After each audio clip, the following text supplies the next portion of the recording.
Мої вітання, друзі. Мене звати Ігор Гаврищак. Це традиційно YouTube-платформа 24 каналу. Традиційно в нас четвер вечір і наш гість – це політолог зі Сполучених Штатів Америки, екс-керівник апарату уряду Азербайджана Раміс Юнус. Господин Юнус, здравствуйте. Вітаю вас, дякую за запрошення. Рад вас видеть в добром здравии. Приветствую всю нашу многоуважаемую аудиторию. Слава Украине. Героям слава. Господин Юнус, много нужно с вами проговорить за неделю, которая прошла. Это, конечно же, визит Путина в Монголию. Есть реакция Зеленского. Также Зеленский экстренно, я так понимаю, летит в Германию на заседание Рамштайна. Говорить об вооружении ПВО в первую очередь. Ну и, конечно же, о том, что в НАТО серьезно проговаривают реальность сбития ракет, которые летят с России в Украину и направлении, я так понимаю, Польши, Румынии и других стран. Давайте начнем с того, что вот Путин поехал в Монголию, уже не раз проговаривали этот вопрос, но с вами мы об этом не говорили. Вот Путин, Монголия, визит, Международный криминальный суд, как нужно реагировать, как отреагировали страны, которые подписывали этот Римский статут, и как теперь воспринимать Международный криминальный суд, решения которого не исполняются. Ну вот смотрите, да, я уже, вы говорите, вот с вами я не проговаривал, а с другими я уже проговаривал, да, в украинском информационном поле, поэтому я обратил внимание на такой нюанс, что все смотрят в массе своей, я понимаю эмоциональную составляющую для украинского общества в этой тематике, да, но я-то все-таки эксперт, и мне нужно руководствоваться в своей экспертизе не той эмоциональной составляющей, которая движет украинским обществом, да, потому что вы же руководствуетесь нормами морали, совести и справедливости, да, и это все имеет место быть в чисто человеческом плане, но в чисто международном плаве, да, я имею с точки зрения вот этой политики, геополитических всех этих процессов, к сожалению, подчеркиваю, к сожалению, это не имеет места быть, потому что если мы посмотрим внимательно на этот мир, в котором мы живем, да, последние 80 лет, и подчеркиваю, именно последние 80 лет, этот мир несовершенен, в первую очередь от того, потому что международное право несовершенно, и его сделали таким вот эти ключевые страны, постоянные члены Совета Безопасности, ядерные державы, вот эти 5 стран, США, Россия, ну, Советский Союз, Россия как правопреемник, Франция, Великобритания и Китай. И таким образом все то, что входит в компетенцию Организации Объединенных Наций, подчеркиваю, именно организация, вы это воочию увидели за последние 2,5 года, ни одну резолюцию через Совет Безопасности, так сказать, в пользу Украины не прошло. Там резолюция Генеральной Ассамблеи, да, но они, так сказать, это просто бумага, да, ее никуда не применишь. Это чисто политическая декларация, которая тоже может быть хороша с точки зрения идеологии, пропаганды, политики, но с точки зрения предметного применения оно никакого значения не имеет. Обычная бумага. Значение имеет решение Совета Безопасности ООН. А Совет Безопасности эти страны никогда не пропустят. Ни США не пропустит ничего против своих союзников, ни Россия не пропустит, ни Китай, ни Великобритания, ни Франция в том числе. И поэтому мы не видим, мы видим этот бардак не только за последние 2,5 года, этот бардак регулярно был 80 лет. И эти страны там этими занимались регулярно. В первую очередь Советский Союз и Соединенные Штаты Америки. Но я оставляю теперь эту 80-летнюю историю, возвращаясь к решению этому Международного уголовного суда. Это Международный уголовный суд, вот многие сегодня говорят мне, а вот Соединенные Штаты Америки, они не подписывали этот Римский статут. Вы ошибаетесь, Соединенные Штаты Америки до 2002 года, они были в этом Римским статутом. Они просто вышли оттуда. Простой вопрос. Если мы поинтересуемся, почему США вышли оттуда, тогда мы поймем. Потому что, когда этот Международный уголовный суд вдруг стал предъявлять претензии к американским гражданам и к друзьям, которые лояльно относятся к Америке, это не понравилось американцам. Да, естественно, американцы вышли. А теперь вы посмотрите на постоянных членов Совета Безопасности. Никто из них не приемлет этот Римский статут. Да? Ни Россия, ни Китай, ни те же США. То есть, если это им не нужно, то спрашивается, да, а для чего они не приемлют? Более того, заметьте, как они в той или иной мере реагируют на решение Международного уголовного суда с того момента его создания, да, в зависимости от того, какое решение им ближе, какое решение им не ближе. И вот по последнему, теперь к последнему привожу. когда было принято решение Международного уголовного суда в отношении президента России и там, я так понимаю, женщины, которая занималась вот этими детьми, похищением детей, да, вот их обоих в отношении них принято решение уголовного суда, выписан ордер. В Америке аплодировали. Во всем коллективном Западе этому аплодировали. Правильно, есть нарушение, это должно именно быть таким образом.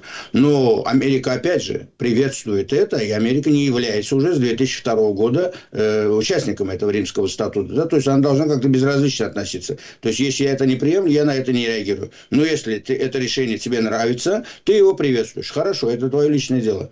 Потом происходит такое же решение в отношении премьер-министра Израиля. Ну, точно так же такое же решение было в отношении Хамас, лидеров Хамас в том числе. Я оставляю лидеров Хамас, это террористическая организация, то, что они сделали 7 октября, это самый настоящий акт терроризма, и это 1000 раз мы все об этом говорили, да, то есть это не обсуждается.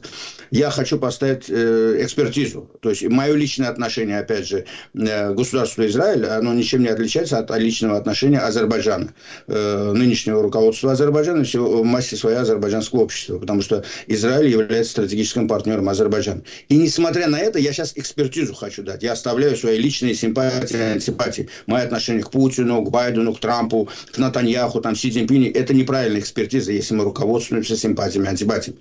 Я хочу, чтобы мы понимали бы, как мы должны подходить к экспертизе, после этого оценивать визит Владимира Путина, например, в ту же Монголию, да, или какую-то другую страну, которая также могла бы подписать Римский статут, и почему она его не выполняет, да, исходя из этого. И посмотрите, какая была реакция со стороны Соединенных Штатов Америки. Соединенные Штаты Америки, когда только-только Международный уголовный суд высказал в отношении лидеров Хамаса это, ну и поставил на одну планку Беньямина Натаньяху и министра обороны Израиля, Соединенные Штаты Америки наехали по полной программе на этот Международный уголовный суд, на этого прокурора, на всех судей, и в отношениях с санкциями угрожали, и так далее, и тому подобное. То есть сравняли его с землей, этот Международный уголовный суд. Россия что, не смотрит на этот Международный суд, не смотрит на вот эту реакцию? И Россия говорит, как это понимать? Они теперь обвиняют этот Международный уголовный суд во всех грехах и говорят, он ангажированный, он коррупционный, он такой. Естественно, Россия будет таким же образом относиться к этому Международному уголовному суду. И с американцем можно, почему им нельзя? И когда кто-то говорит, американцы не подписывали этот Римский статут, и поэтому Беньямин Натаньяху приехал сюда, здесь он выступил и в Конгрессе, и перед двумя палатами. Это, понимаете, вы сейчас говорите о том, что бумага подписана или не подписана, правильно? Вы исходите из этого. Значит, получается, теперь пойдем дальше. Я это вам сказал вот в этом примере. А теперь я другие примеры приведу, да.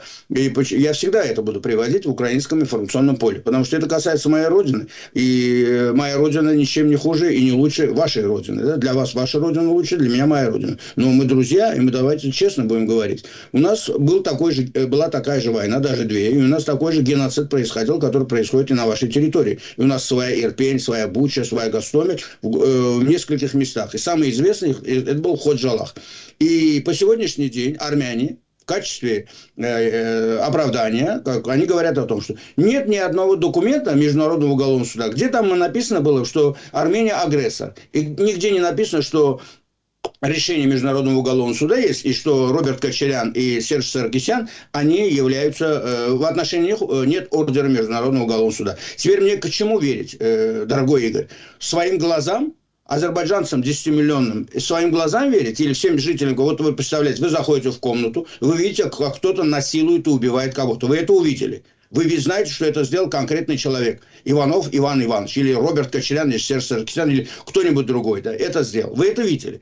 А потом этот человек, в силу своего блата, возможностей, через Международный уголовный суд, то есть не принимает иски Азербайджана в отношении него, и в отношении него нет никакой бумаги. Теперь простой вопрос. Теперь этот человек преступник или нет? Его арестовывать надо или не арестовывать не надо? То есть в этом плане. Если нет такого документа, да, это же неправильный подход. Если кто-то имеет влияние. И теперь если Соединенные Штаты Америки или какие-то союзники будут влиять вот так на Международный уголовный суд, так грош цена этому Международному уголовному суду, никто с ним считаться сдаваться не будет. Поэтому именно в этой ситуации предъявлять претензии какие-то к стрелочнику в лице страны под названием Монголия, которая, посмотрите, где находится географически, и посмотрите, насколько она сегодня серьезно влияет на большую международную политику. И вообще на войну, которую затеяла Россия против вас. Какое отношение это имеет к Монголии? Никакого. А если мы посмотрим, что 90% Монголии и энергетики Монголии напрямую завязаны сегодня на России, тогда какие претензии у вас к Монголии? А теперь почему вы тогда такие же претензии не предъявляете с 2014 года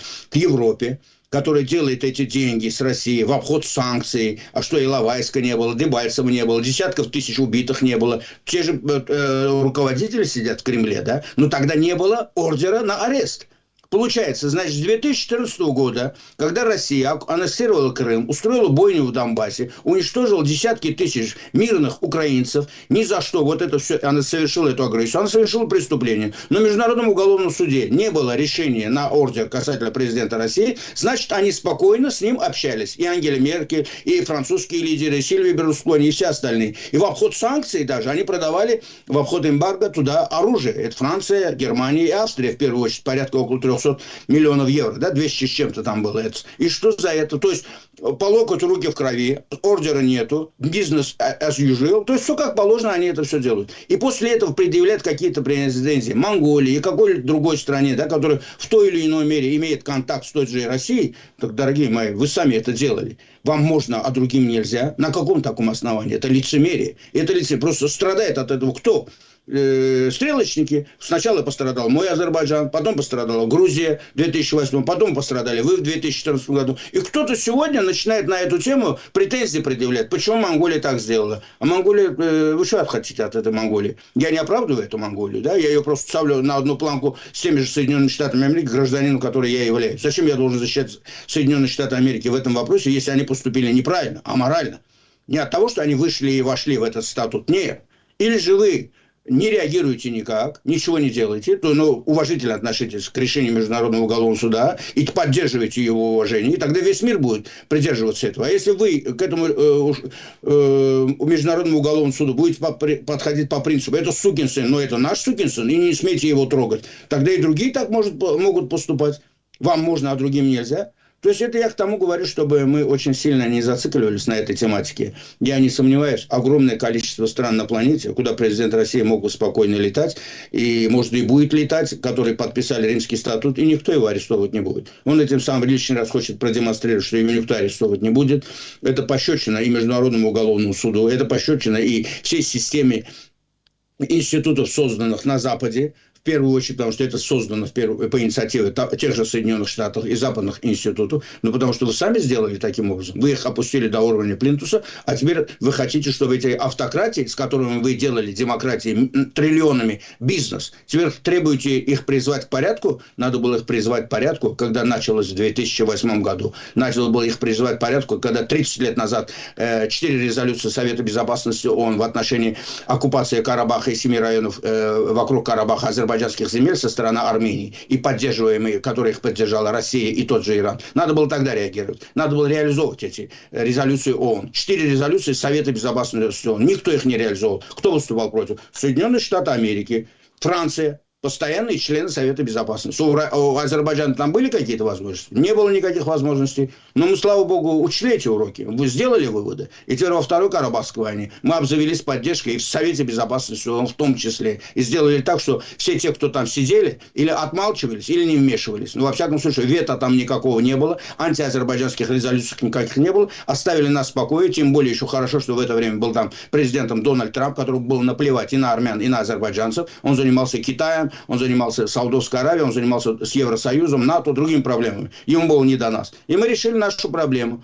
А теперь мы решили нашу проблему, нам опять начинают кровь пить. И вот эти все институты международные, да, которые вот коррупцией занимаются, лицемерием занимаются, взяточничеством, обманывают, двойные, тройные стандарты, они нас будут учить, что, где международное право есть, где международное право нету. Международное право сегодня четко говорит, Крым и Донбасс – это Украина. Вот и все. Это надо было делать в 2014 году реагировать. Абхазия, Цхинвальский регион – это Грузия. Надо было это в 2008 году в августе это делать. А что вы сделали? Вы пошли на сделку за спиной Грузии, продали Саакашвили, пошли на перезагрузку эту чертову. Вы Украину предали в 2014 году с этим Крымом, с этим Донбассом. Вы сейчас 2,5 года там назад предавать их собирались. Вы Азербайджан 30 лет назад предали. Вы и сейчас хотели Азербайджан предать, но уже, слава богу, Азербайджан другая страна. И у Азербайджана есть союзники. Заметьте, и кто эти союзники? Не имеют отношения они никому. Не Турция, да, Турция член НАТО, но она поддержала Азербайджан не как член НАТО, а как братская страна. Более того, 30 лет назад эта Турция нас не поддержала тоже. Израиль тоже нас поддержал. И Пакистан. Нет там ни стран постсоветского пространства, включая Украину. Украина рядом с нами не стояла. Ни одна страна постсоветского пространства с нами не стояла. Массе своей все поддерживали армян. Армяноцентричность была и на постсоветском пространстве, и в Европе, и в Соединенных Штатах Америки. Мы это же видим.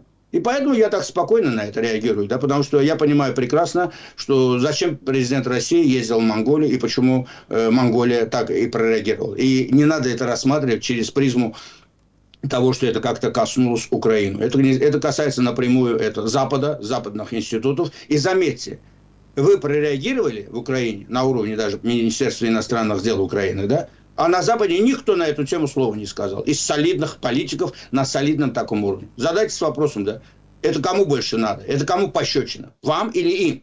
Это им же и пощечина. Не вы создавали этот Международный уголовный суд. И не вы выписывали этот ордер. А они как реагируют на это? Поэтому вот это все то, что я хотел сказать по теме визита президента России в Монголию. Спасибо, дорогой господин Инус. Хотел бы также вас спросить о том, что сейчас идет. Это Восточный экономический форум, где выступает и Путин, и сегодня выступал. И он назвал первоочередной целью войны – это захват Донбасса. Как так получается? Объясните мне, господин Инус, что вот есть заход на твою землю, да, суверенную, на Курскую область мы говорим, но все равно ты первоначально ставишь цель – это захват чужой территории, а про свою, я так понимаю, поговорим, подумаем потом. Ну, это ответ на ваш вопрос очень прост. Мы его уже несколько раз озвучивали в ваших передачах регулярно, особенно с самого начала, когда я говорил о том, что неправильная стратегия никак не может быть изменена или не может стать успешной в результате каких-то тактических действий. Потому что стратегия какая была? Стратегия была блицкрига. И под эту стратегию вот они сделали то, что они сделали. И когда этот блицкриг им не удался, они стали по ходу менять эту тактику. И в результате они остановились на оккупации Донбасса окончательного, да, то есть в рамках той территории, которая была на момент 91 года. И все силы они стали бросать туда.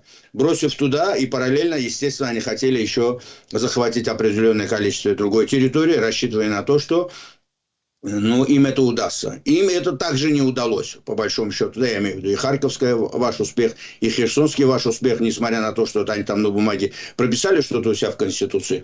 И поэтому они сегодня понимают, что рано или поздно война это должна будет прийти к какому-то знаменателю. Они рассчитывают, что это будет такая ситуация, что им та ситуация, которую они смогут продать своему обществу. Потому что погибло уже 500 000, да, говорят. Это по непроверенным данным, опять же, американцы говорят, что там как минимум 500 000 погибло только со стороны России.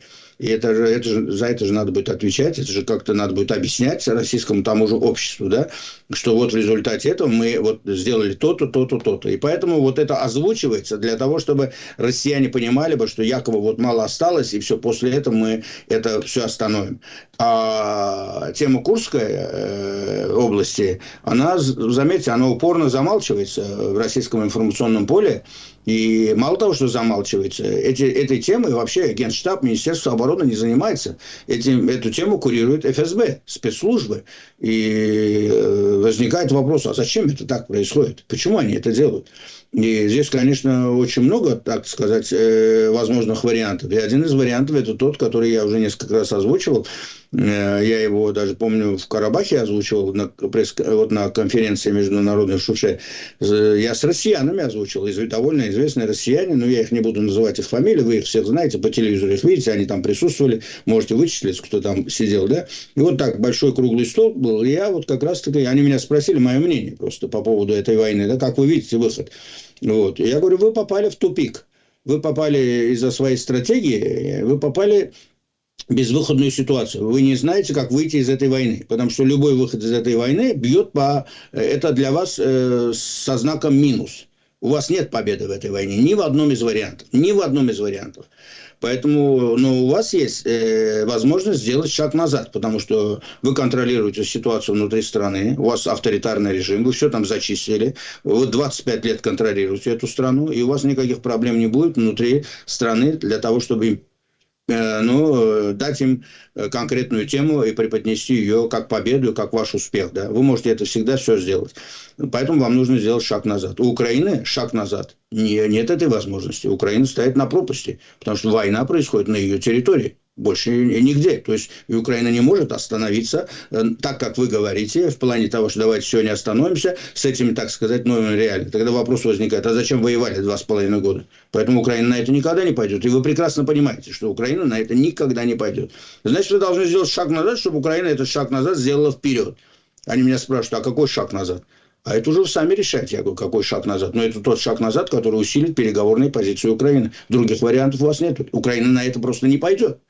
Украина должна, или вы это сделаете добровольно, или Украина это будет делать силовым методом. И Запад их будет в этом поддерживать.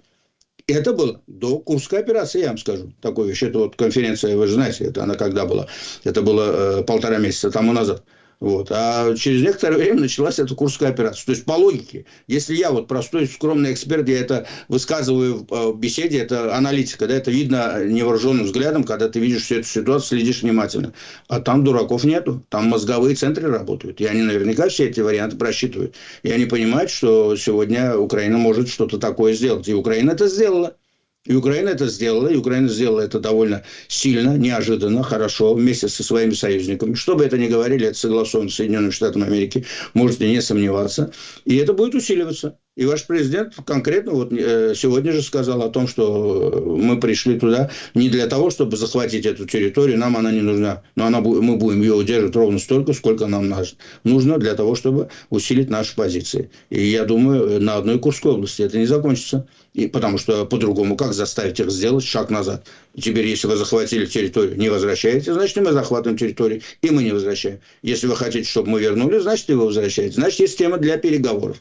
Другое дело, обычно, знаете, нужно всегда побольше чего-то взять, чтобы потом был бы элемент торга, да, в этой ситуации. Поэтому, я так понимаю, Украина будет усиливать это направление, а россияне будут усиливать донбасское направление. И война в этом году будет еще очень ожесточенной, и она будет очень сильно продолжаться. И это понимают на Западе. И судя по последним заявлениям, и судя по той жестокости, которую мы увидели в Полтаве и во Львове, это говорит о том, что в ближайшее время вам стоит увидеть усиление конкретной поддержки как со стороны Соединенных Штатов Америки, так и со стороны их союзников по НАТО. Да, господин Ильич, необычно в нашем разговоре. Мы только сейчас начнем вспоминать непосредственно Соединенные Штаты Америки и что там происходит, но в призме, что говорили в России. Потому что насколько нужно уделять внимание высказыванию Путина, что он якобы поддерживает Камалу Харрис на выборах в Соединенных Штатах Америки. И у меня вопрос, зачем он об этом говорит, зачем он об этом вспоминает? У нас на Востоке... На свадьбах обычно родитель... Я был один раз на свадьбе, я слышал такую фразу. Отец говорит сыну. Говорит, внимательно слушай свою жену, а потом после паузы. И делай потом все наоборот. Вот. Теперь, если сегодня президент России или кто-то из России так уверенно что-то говорит касательно какого-то из кандидатов, значит, будьте уверены, значит, он поддержит его оппонента. Вот и все. В чем необходимость говорить на эту тему? Зачем вообще на эту тему разговаривать? Потому что в Америке вчера выступил, пресс-конференция была министра юстиции. Эрик Гарнер. Он выступил и там открыто повторил все те тезисы, которые с 2016 года озвучиваются. Да, уже 8 лет эта тема есть, да, вмешательство России в президентскую кампанию. И все понимают, что симпатии Москвы на чьей стороне. Это ни для кого не секрет. Это надо посмотреть российское тоже телевидение, что там происходит. И там я ничего не слышал такого, чтобы они поддерживали бы или Джо Байдена, или Камалу Харрис. То есть такого вообще там нету априори. Ну, такое, что получается, единственный человек в России, который поддерживает Джо Байдена и Камалу Харрис, это президент России, а все остальные против, все остальные поддерживают Трампа.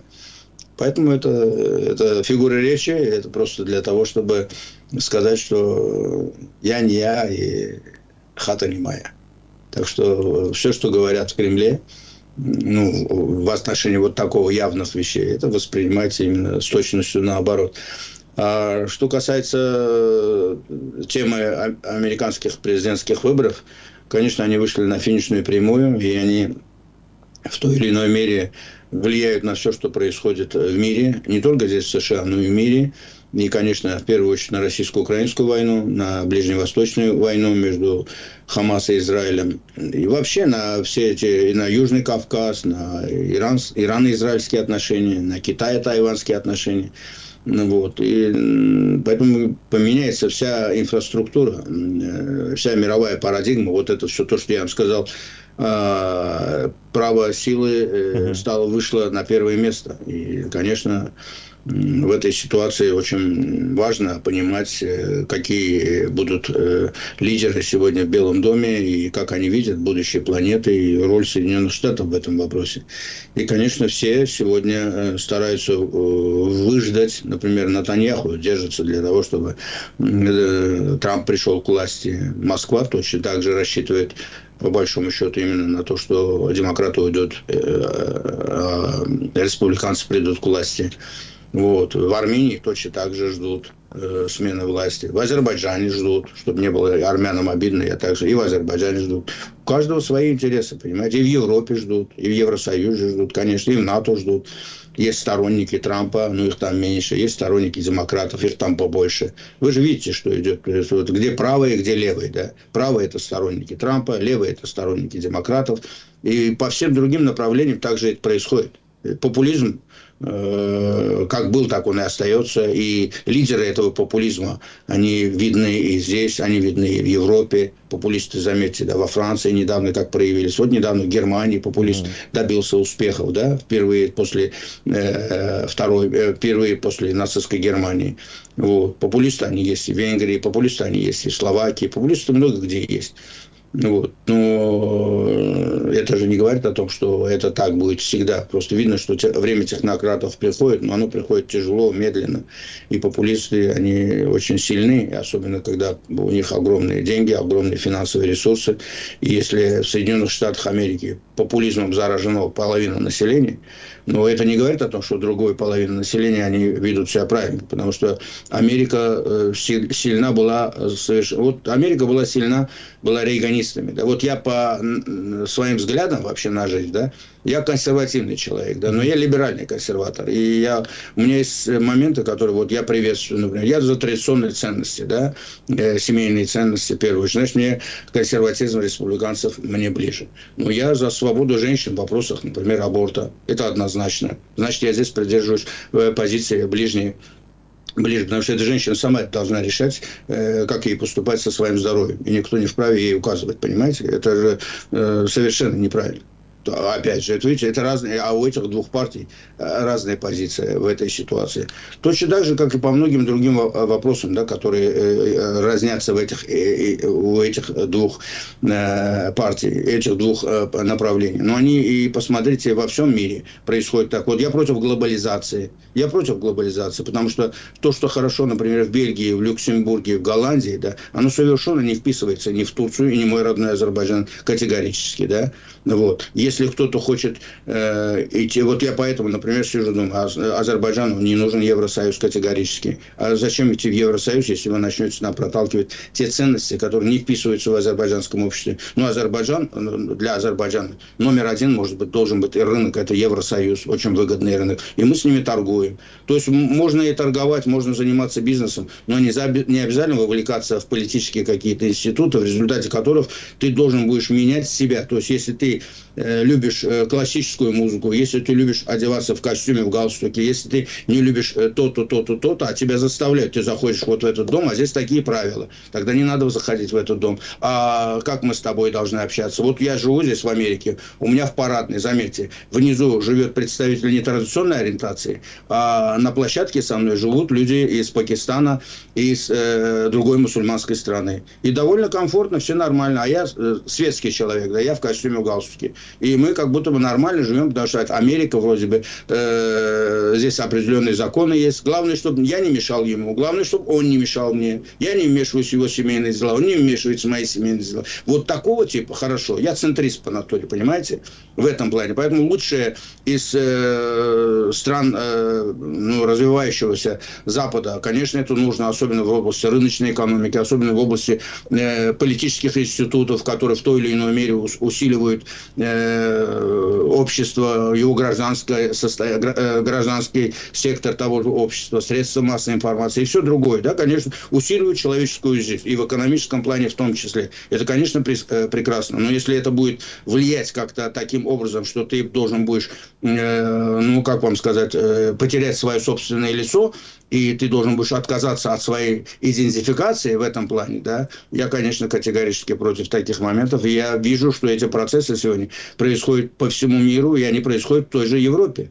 В первую очередь, посмотри, происходит здесь, в Соединенных Штатах Америки. И точно так же, например, и на этом Америка сегодня разделилась на две части.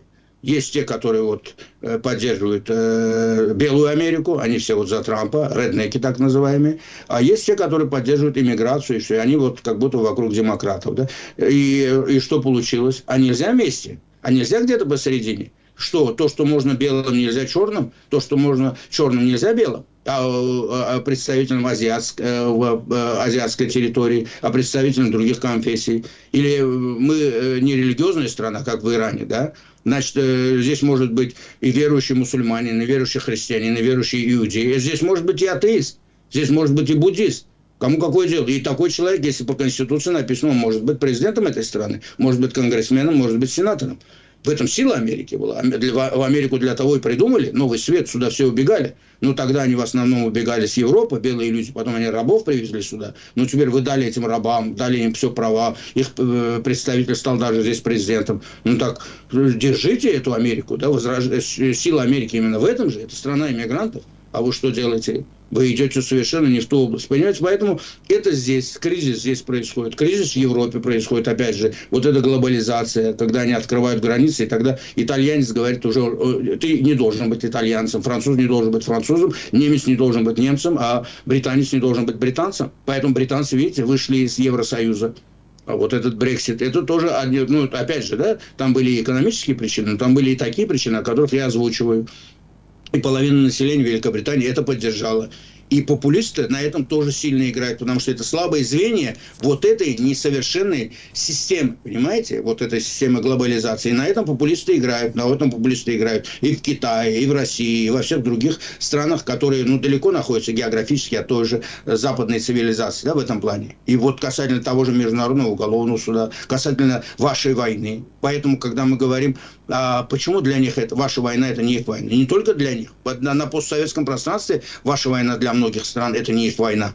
Потому что у каждой из этих стран своя проблема. И каждая эта страна должна решать эту свою проблему. Кто будет решать проблему Азербайджана? Кроме Азербайджана. Это никто. Вы же видите, никто. За Азербайджан никто и не вписался, кроме перечисленных мною стран. А все остальные занимались своими проблемами. Я понимаю, так и должно быть, по большому счету. Но если был бы совершенный международный какой-то институт, если Организация Объединенных Наций работала бы, значит, у Азербайджана этих проблем 30 лет назад не было бы. У Украины не было бы этой проблемы в 2014 году. У Грузии не было бы в 2008 году. У Приднестровья не было бы 30 лет тому назад. Я имею в виду Молдовы. То есть не было бы таких проблем. Но этот мир несовершенен. И когда мир несовершенен, что делать отдельно взятой какой-то стране? И поэтому, когда происходит что-то такое именно в самой ключевой такой стране, которая тоже несовершенна, она главная на планете, да, и все смотрят на президентские выборы. И я вам говорю, Америка в кризисе, Америка в глубочайшем кризисе, Америка поляризована, но Америка выкрутится. В Америке проблем не будет, Америка не развалится, как это хотят преподнести там в Китае, в России или еще где-нибудь, да. Америка 1000 раз проходила через это. Доллар печатается здесь. У Америки 30 с чем-то триллионов долг американский, да, но Америка платежеспособная, она выплачивает свои долги спокойно, и она может увеличивать свой этот долг регулярно, и ничего с Америкой не случится. А что будет с другими странами в этой ситуации? Вот вспомните пандемию, да? Кто лучше всех вышел в этой ситуации? Америка, потому что Америка имела все эти возможности. В военном плане самая сильная страна Америка. И самое большое ВВП у Америки, 25%, 20% у Китая. Поэтому, когда мы это все понимаем, и просто кризис, да, вот я живу здесь в Америке, я понимаю, вот лично в моей жизни этот кризис никак не отразится. А я обычный средний американец. На богатых людях, которые богаче меня намного, тем более на них не отразится. Это отразится немножко на людях малоимущих, да. Ну, здесь есть система какая-то, которая их, может быть, и защищает. Может быть, не так обтекаемо защищает, но намного лучше защищает, чем где-нибудь там в Китае, там, или в России, или где-нибудь в Африке, или где-нибудь в Средней Азии, да. Однозначно. И по многим странам Европы тоже здесь получше, может быть. Ну, не так, как в Скандинавии, например, да. Но в любом случае, Америка-то же это не скандинавские страны, здесь огромная территория. Поэтому это все важно понимать. Я вот, живя здесь, я это очень хорошо понимаю. И, к сожалению, многие в Украине не до конца понимают, насколько американцам, по большому счету, я имею в виду особенно истеблишменту, да, они по-другому реагируют на эту войну. И то, что сегодня американцы вовлеклись в эту войну, и вовлеклись на 5%, это, в первую очередь, огромный успех украинского народа, вашего героизма. Я вам напоминаю, 80 лет назад американцы вообще не хотели вовлекаться во Вторую мировую войну. Это же Черчилль сделал. Рузвельт вообще не хотел.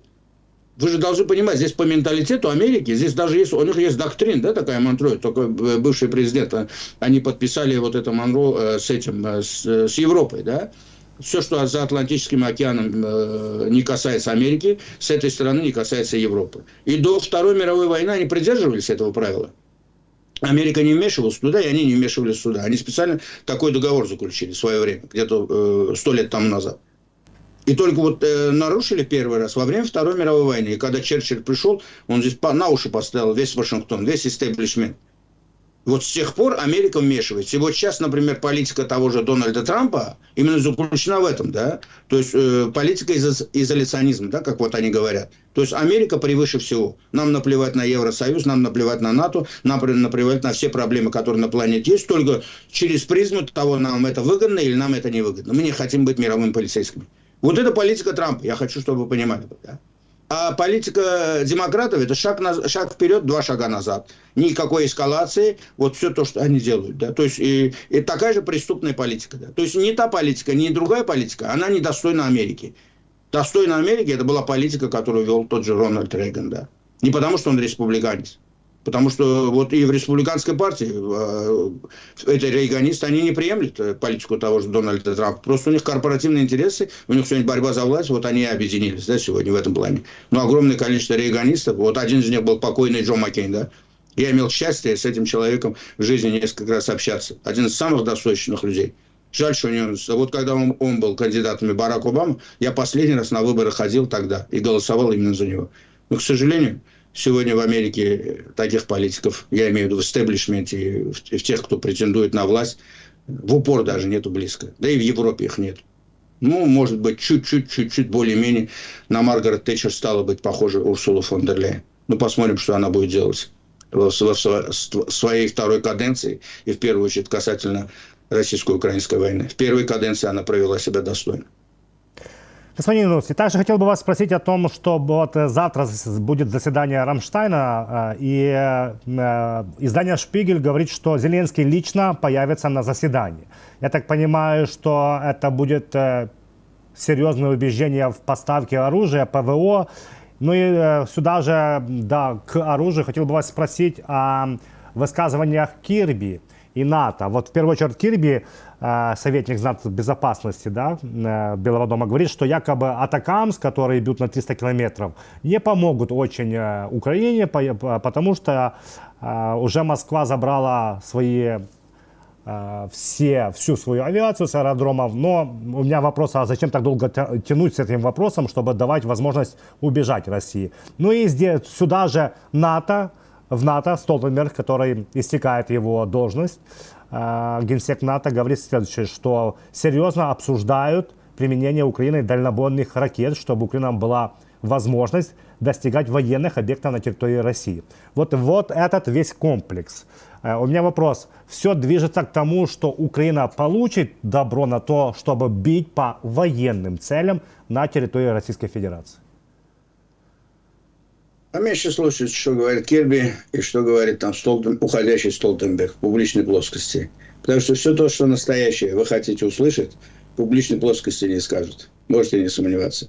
А одну могу сказать, что до конца президентской кампании осталось очень мало, и вас ждет положительный сюрприз. Я так думаю, вот мне так кажется, вот моя интуиция мне об этом говорит. Я вот анализирую все эти процессы. Вы живой свидетель, я с вами уже давным-давно в эфире. Я пока что вам еще ни разу не наврал.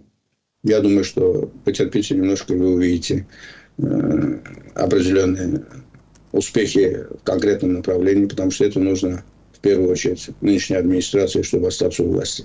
И они сделают все для этого. Кроме вашей темы, у них больше никакой темы нету, где они могут иметь успех. Ни на Ближнем Востоке, ни на Южном Кавказе. У них пока что нет никаких возможностей. А здесь у них есть реальная возможность. Я думаю, Умеров с Ермаком сюда приезжали для этого. Я думаю, ваш президент поедет сейчас туда, для этого говорит. Я так думаю, как ваш президент сказал вчера, на такие вещи публично он говорить не может. И вы должны, говорить, меня, говорит, правильно понять. Потому что все должно быть неожиданно. Вот Харьковский успех был неожиданный, Херсонский был неожиданный, и Курское направление тоже было неожиданное. Значит, будет что-то еще неожиданное. Еще не вечер, мало осталось, потерпите. Господин Нус, большое вам спасибо за этот разговор. Спасибо, что нашли время, как всегда. Это уже традиция, да, в четверг вечером проговорить самые важные процессы. И еще раз извиняюсь, что я спрашивал вас о Монголии, но это важно. Я понимаю, что вы с многими проговорили. Я смотрел, как вы с многими говорили. Но важно, чтобы на нашем ресурсе ваше мнение было услышано. Спасибо большое. Дякую. До побачення. Слава Україні. Героям слава. Підписуйтесь, коментуйте, ставте лайки і діліться нашою розмовою. Мене звати Ігор Гаврищак. Побачимось з вами в ефірі 24 каналу.